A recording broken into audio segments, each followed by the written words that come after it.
Welcome back to Investing Talk Podcast. Today, we are focusing squarely on Monday.com. We're tackling that big question. Is Monday.com stock a good time to buy right now? We've gathered a whole stack of financials, technical charts, competitive reports, everything we need to figure this out for you. And hey, before we jump in, if there's a specific company you want us to look into next time, please just drop it in the comments below. Seriously, let us know.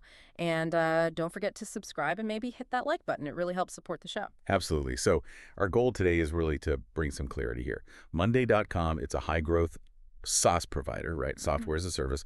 And the sources we looked at, they paint this really interesting, almost contradictory picture. How so? Well, on one hand, Monday.com finally proved it can actually make money, turn a profit. Big milestone. But almost in the same breath, they seem to be sacrificing that hard-won profit immediately. Sacrificing it for what? To go all in on the next big thing, which is AI.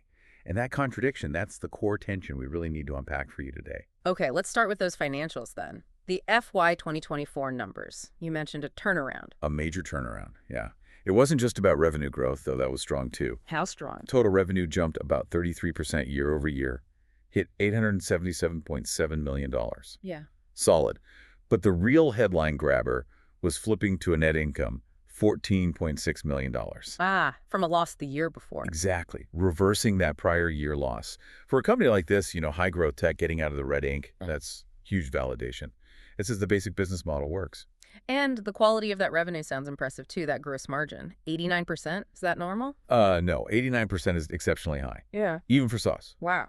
It signals real pricing power, means they can charge a premium, and the cost to actually deliver the service is super low. That points to massive scalability down the road. Okay, so strong margins. What about the balance sheet? How healthy are they? Very healthy. As of mid-2025, they were sitting on over $1 billion in cash and equivalents. $1 billion in cash. Yep. And here's the kicker. Zero long-term debt. None. That gives them incredible flexibility, a huge safety net for making these big strategic bets like the AI push we mentioned.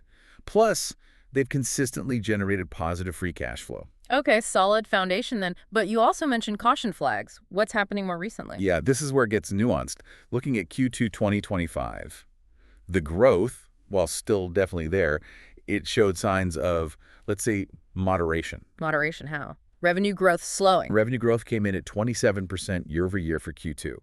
Still good, obviously, but down from that 33% pace in FY24. And maybe more telling, the net dollar retention rate that slipped to 111%. Explain that one again, net dollar retention. It measures how much your existing customers from a year ago are spending now. So 111% means they're spending 11% more, which is still healthy expansion, but it used to be higher. It suggests that explosive growth within the existing customer base might be becoming slightly less aggressive. It raises the question, can they keep up that powerful momentum?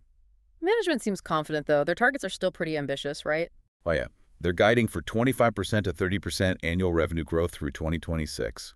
They're pointing to strong demand, especially from bigger companies, the enterprise segment, and also mid-market. Okay, so if that underlying growth is maybe easing off just a tiny bit, it puts more pressure on the product itself, doesn't it? Monday calls itself a work OS. What actually differentiates it? It's a crowded space. It is crowded. You've got Atlassian, Asana, Smartsheet, big players. So what's Monday's moat? The sources point to a few things. High customization is one, robust integrations with other tools, and what they call product stickiness. Stickiness, meaning once you're in, it's hard to leave. Pretty much. They're aiming beyond just project management, trying to become the platform for automating entire workflows. And it seems to be working, particularly with larger clients. As the enterprise segment you mentioned. Exactly. They saw a huge jump, 46%, in customers spending over $100,000 a year with them. That's annual recurring revenue, ARR. Okay, 46% jump in big customers, hitting almost 1,500 of them. Right. That's a key sign. Their platform is scaling successfully into those bigger, more complex organizations. That's where the real money is long-term. But winning those big clients, fighting off competitors, that costs money. You mentioned they're sacrificing profits. Yeah. This sounds like where that's happening. Precisely. It feels less like routine business investment and more like, like a strategic imperative, a massive R&D push. R&D, research and development, how massive? They've cranked spending up to 20% of their total revenue. 20%, wow. Yeah, and a huge chunk of that is going straight into AI.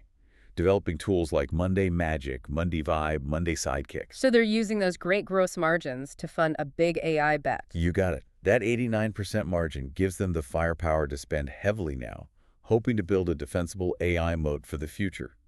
It's a necessary gamble, in their view, to protect those margins long term. But it hurts profits now. Absolutely. You see it directly in the near-term forecasts, Yeah. operating margins. They're expected to compress further, maybe down to 11–12% in Q3. So why would the market put up with that? Lower profits today. Because the market, or at least the bulls, are betting on the future payoff.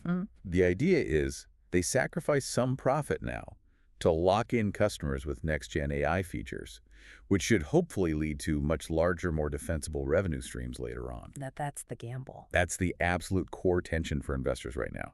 This margin sacrifice for the AI dream. Yeah. It defines the risk profile over the next, say, year or two. Okay, so let's pivot to the technicals then, the stock chart itself. As of late September 2025, does it reflect confidence in this strategy? Well, technically speaking, the chart actually looks pretty constructive. The stock's been trading in the 188 to 200-230 range recently. It's importantly. Importantly, it's holding above both its 50-day and its 200-day moving averages. Which signals? It confirms an established uptrend, technically. Suggests the market has digested recent news, including that AI focus, without a major panic sell-off. So for people watching the chart day to day, what levels are key? You'd want to watch for support around the 182 to 188 OLR area. That was a recent bounce zone. Okay. And resistance, where might it stall? Resistance looks like it's up near the previous highs, maybe $212 to $220. What about momentum indicators? RSI. The RSI, Relative Strength Index, is pretty neutral, around 58 last check. So it's not screaming overbought, which might suggest there's still room to run, technically speaking. Okay, so the chart looks okay, maybe even bullish. Analysts seem to agree. What's the consensus view there? Broadly positive. The consensus rating is a buy. Price targets tend to cluster between $215 and $230. Morgan Stanley, for example, just bumped their target up to $230 in September. Right, sounds like Wall Street is generally on board with this story. Generally, yes. Yeah. But this is where the sources throw in a really interesting curveball. A paradox, really. Uh-oh. What is it? While the institutions and analysts are bullish, there's been significant insider selling. Insiders, like executives. Exactly. Multiple Form 144 filings, that's the paperwork executives file when they plan to sell stock, show quite a bit of activity. Oh. Since July 1st, 2025, over 30,000 shares sold by insiders, totaling around $8.3 million in gross proceeds. Wait a minute. So Wall Street analysts are saying buy, raising price targets. But the people running the company are selling millions of dollars worth of stock. That's the tension right there. And just as telling, there have been no reported open market purchases by insiders since back in June 2025. So selling, but no buying. Correct. And this disconnect, it's something you, as an investor trying to decide when to buy, really need to grapple with. Why are the people who presumably know the most taking chips off the table right now? That's a really good question. Okay, so looking ahead, what events could either justify that bullish analyst view or maybe explain the insider caution? What are the catalysts? Well, the recent Investor Day on September 17th was a big one. They focused heavily on strategy, AI updates, and the stock popped 6% right after. Shows the market is hungry for AI news. Extremely sensitive to it. So the next really big moment is the Q3 2025 earnings report. That's scheduled for November 10th. And what will people be watching for beyond just the headline revenue number? Two main things, I think. First, management's guidance for Q4 and into 2026. Does it stay confident? And second, crucially, any sign of margin stabilization. After all this heavy R&D spending, the market will want to see if it's starting to level off or if those operating margins are going to keep shrinking.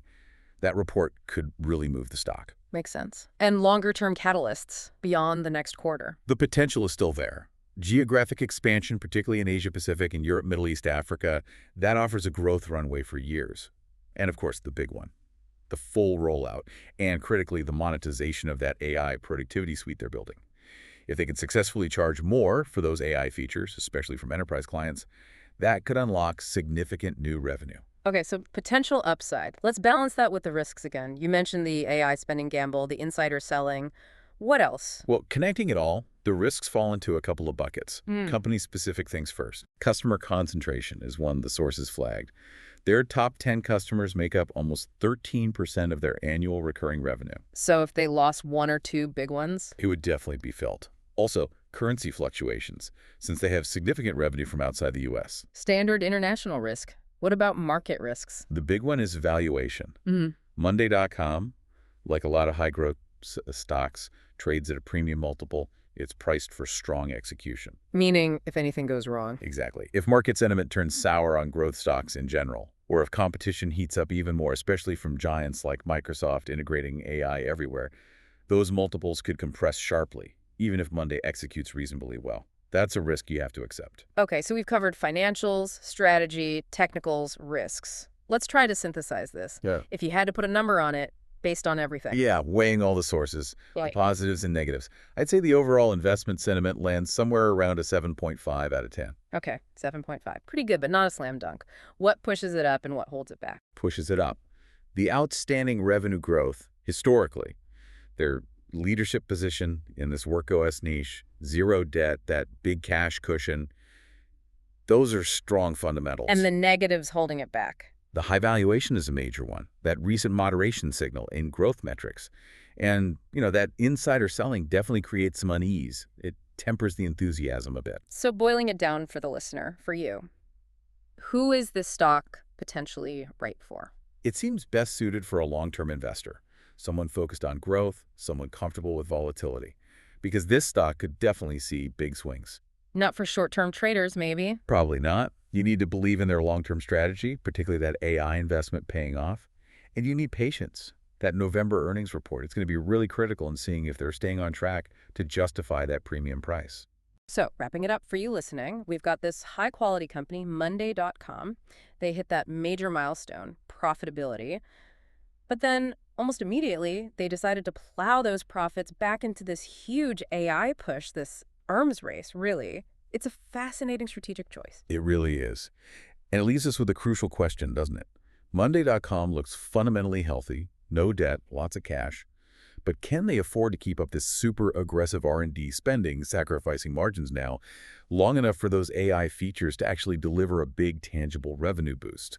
Or will competitive pressure, or maybe even impatient shareholders, force them to pull back before the AI gamble fully pays off? That's the key tension you need to watch over the next couple of quarters.